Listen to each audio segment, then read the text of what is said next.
Capítulo 5. Por volta do meio-dia, Hotel Squire. Ele estacionou na rua.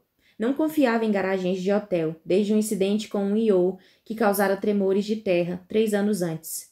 Ele levou 2 horas inteiras para se curar, e isso só depois de conseguir sair de debaixo dos destroços. Além do mais, havia os registros, os tickets, as cabines e as cancelas. Era impossível realizar uma fuga rápida de uma garagem. Desse modo, ele estacionou, atravessou a rua e entrou pela portaria elegante do hotel. Uma marquise de pedra e luzes que anunciava o orgulho da cidade de Merritt, o Squire. Fora uma escolha de Serena, e ele não se sentira disposto a contrariá-la. Estavam ali faziam poucos dias, desde o contratempo com Sidney. Tinha esperado de verdade que a garota fosse sangrar até a morte na floresta, que talvez uma ou 2 das balas que havia disparado na direção dela encontrasse carne em vez de madeira e ar. Mas o desenho no seu bolso e o encontro com Barry Lynch, morto, não morto, morto de novo, sugeriam o contrário. Boa tarde, Sr. Hill. Ele demorou um segundo para se lembrar de que ele era o Sr. Hill. Então sorriu e acenou para a mulher na recepção. Serena era melhor que uma identidade falsa. Na verdade, ele não precisara apresentar identidade nenhuma quando fizera o check-in, nenhum cartão de crédito. Ela era mesmo muito útil. Ele não gostava de depender tanto de outra pessoa, mas deu um jeito de distorcer aquilo em sua mente, de garantir a si mesmo que, embora Serena facilitasse as coisas, ela o poupava de um esforço que ele era capaz de fazer, caso necessário. Assim, ela não era essencial, só muito conveniente. Na metade do caminho para o elevador, ele passou por um homem. Ele montou um rápido perfil mental do estranho, tanto por força do hábito quanto por um instinto de que havia algo de errado nele. Um tipo de sexto sentido adquirido depois de ter passado uma década analisando as pessoas, como se todo mundo fosse um desenho de Encontre os 7 Erros. O hotel era caro, elegante, de modo que a maioria dos hóspedes usavam terno. Este homem vestia algo que poderia se passar por um, mas era enorme, com tatuagens aparecendo por baixo das mangas arregaçadas e do colarinho. Ele lia alguma coisa enquanto caminhava e não ergueu os olhos, e a mulher na recepção não pareceu preocupada. Então Eli armazenou o rosto do sujeito em algum lugar ao alcance da mente e subiu. Ele pegou o elevador até o 9º andar e entrou. A suíte era agradável, mas esparsa, com cozinha americana, janelas que iam do chão ao teto e uma varanda com vista para Merritt. Nada de Serena, no entanto.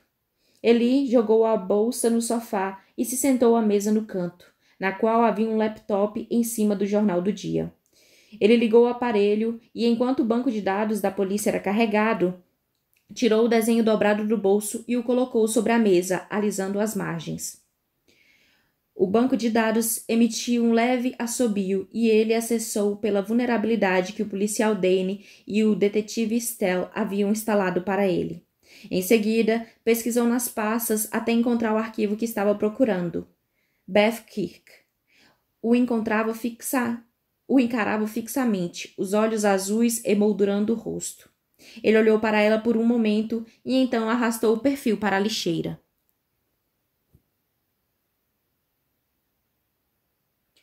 Capítulo 6. 10 anos antes, Universidade de Lockland. Eli estava sentado no apartamento conjugado, fornecido pela universidade, jantando comida chinesa do refeitório, quando o jornal exibiu a reportagem. Daley Sykes, um zelador da Universidade de Lockland, havia sido atropelado e morto, enquanto voltava a pé para casa do trabalho, na noite anterior. Ele pegou mais uma garfada de brócolis. Não tivera a intenção de fazer aquilo. Quer dizer, ele não tinha saído de carro com a intenção de matar o zelador, mas tinha descoberto a escala de serviço de Sykes e tinha entrado no carro na hora em que Sykes deixara o turno noturno, no qual trabalhava uma vez por semana. Tinha visto o zelador atravessando a rua e tinha acelerado, mas foram uma série de circunstâncias alinhadas de tal forma que qualquer uma delas podia muito facilmente ter mudado, numa questão de segundos, e poupado a vida do homem. Foi a única maneira que Eli encontrou de dar uma chance ao zelador, ou melhor dizendo, de dar uma chance para Deus intervir. Não, Sykes não era um I.O. mas era uma ponta solta. E quando o carro de Eli passou por cima dele com um tum-tum e aquele momento de tranquilidade preencheu seu peito, ele soube que tinha feito a coisa certa. Agora estava jogado numa cadeira à mesa da cozinha, enquanto a morte era noticiada, olhando por cima da comida chinesa para duas pilhas de papéis adiante. A primeira consistia em suas anotações para a pesquisa, mais especificamente de estudos de caso preliminares, fotos da internet, depoimentos e coisas do tipo. A segunda pilha continha o material da pasta azul de Line. A teoria de Eli sobre o que tornava alguém um Yo estava lá, mas Line havia acrescentado suas próprias anotações sobre as circunstâncias e os fatores utilizados na identificação de um Yo em potencial. Além das experiências de quase morte, o professor adicionara um termo que ele já o ouvira antes: transtorno de morte pós-traumático, ou seja, as instabilidades psicológicas resultantes da EQM. E outro termo que devia ser novo: princípio do renascimento, ou seja, o desejo do paciente de fugir da vida que levava antes ou de redefinir a si mesmo com base na sua habilidade.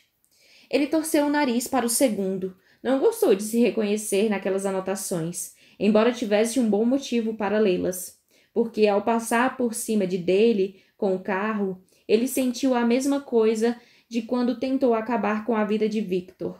Propósito, e estava começando a entender qual era. Ele sabia que os Yos eram uma afronta à natureza de Deus. Eram artificiais e eram errados, mas Eli sempre seria mais forte. Seu poder era um escudo contra o deles, impenetrável. Ele podia fazer o que as pessoas comuns não podiam. Ele era capaz de pará-los. Mas antes precisava descobrir onde estavam, e era por isso que estava passando um pente fino na pesquisa, comparando os métodos de Line com os estudos de caso, na esperança de que um dos dois desse a ele um ponto de partida.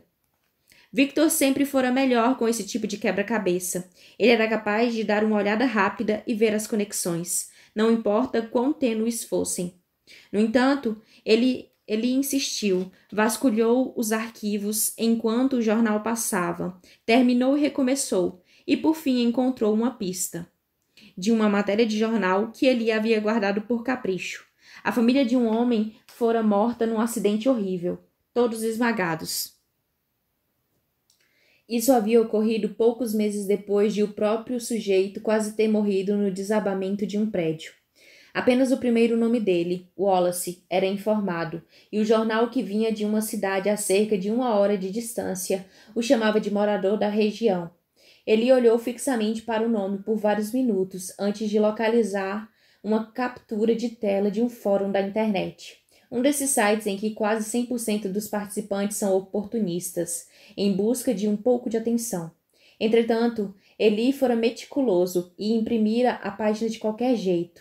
Ele até mesmo havia encontrado uma lista de membros do site. Um deles, um tal de Wallace 47, havia comentado uma única vez um tópico que já tinha sido fechado. Datava do ano anterior, entre o acidente dele e o da sua família. Só havia uma frase escrita: ninguém está a salvo perto de mim. Não era muita coisa, mas já era um começo. E enquanto ele jogava a embalagem de comida na lixeira e desligava a televisão, ele queria ir, correr, não para longe, mas na direção de algo. Tinha um objetivo, uma missão. No entanto, ele sabia que precisava esperar. Contou os dias até a formatura. Todo o tempo sentindo a atenção dos professores, orientadores e policiais sobre ele, como o sol durante o verão. No início, era um olhar atento. Mas, enfim, com o passar dos meses, a atenção diminuiu, até que quando chegou a hora das provas finais, a maioria das pessoas até se esquecia de parecer preocupada quando ele entrava na sala. Quando o ano por fim acabou, ele fez as malas despreocupadamente, deu uma última passada preguiçosa pelo apartamento e trancou a porta, pôs a chave no envelope branco com o brasão da universidade e o deixou na caixa de correio do lado de fora do posto de serviço do dormitório. E então, e somente então, quando o campus de Lockland desapareceu na distância, que ele se desvencilhou do nome Cardale, assumindo Would Ever e saiu em busca de seu propósito. Ele não gostava de matar. Ele gostava muito do minuto seguinte, a tranquilidade gloriosa que preenchia o ar enquanto seus ossos quebrados se recuperavam e sua pele rasgada se fechava, e ele sabia que tinha a aprovação de Deus. Mas o assassinato em si era mais complicado do que ele havia esperado. E ele não gostava daquele termo assassinato. Que tal remoção? Remoção. Era uma palavra melhor. Fazia os alvos parecerem menos humanos, o que não era de fato uma questão de semântica. De qualquer modo, era complicado. A profusão de violência na televisão tinha feito ele acreditar que matar era algo limpo. O estalo curto de um tiro, o golpe rápido de uma faca, um momento de choque, a câmera corta a cena e a vida continua. Fácil. E para ser justo, a morte de Line tinha sido fácil. Assim como a de Sykes, na verdade, já que o carro havia feito o trabalho. Porém, enquanto ele arrancava um par de luvas látex encharcadas de sangue das mãos, ele se viu desejando que a câmera cortasse a cena para um momento mais agradável. Wallace o enfrentara. Ele tinha quase 60 anos, mas era forte como um touro. Tinha chegado a entortar uma das facas preferidas de Eli antes de parti-la em duas. Eli se encostou no muro de tijolos e esperou que suas costelas voltassem para o lugar antes de arrastar o corpo até a pilha de lixo mais próxima. A noite estava quente e ele verificou se tinha alguma mancha de sangue antes de sair do beco. A tranquilidade já desvanecendo e deixando uma tristeza estranha em seu rastro. Sentiu-se perdido outra vez, sem propósito. Mesmo com a pista, tinha levado 3 semanas para encontrar o Io. Era uma busca lenta e pouco eficaz. Quisera ter certeza. Precisava de provas. Afinal de contas, e se suas suposições estivessem equivocadas? Ele não tinha a menor vontade de acumular mais mortes humanas. Line e Sykes foram exceções, vítimas das circunstâncias. Suas mortes foram um infortúnio, mas necessárias. E se ele fosse honesto consigo mesmo, executadas sem nenhum jeito. Sabia que poderia fazer melhor que aquilo. Wallace havia sido um progresso, como qualquer outro propósito. Havia um tempo de aprendizado, mas ele acreditava firmemente no velho ditado: a prática leva à perfeição.